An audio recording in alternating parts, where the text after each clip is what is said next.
How to use eBay authenticity guarantee. So very first thing that you need to do is obviously search for the eligible designer items that you actually want to check the authenticity guarantee of. Let's just search for it.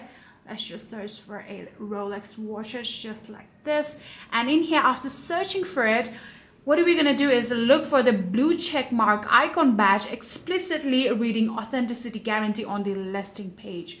So in here, I don't see any of that blue check mark, but let's just go with this one right here. You can see this does not have that check mark clearing your authenticity, so simply don't trust the seller.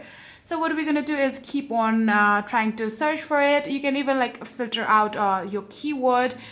Let's just search for a specific keyword, and in here now you can see this seems legit, but like I said, it still does not have that blue check mark that actually specify the authenticity guarantee.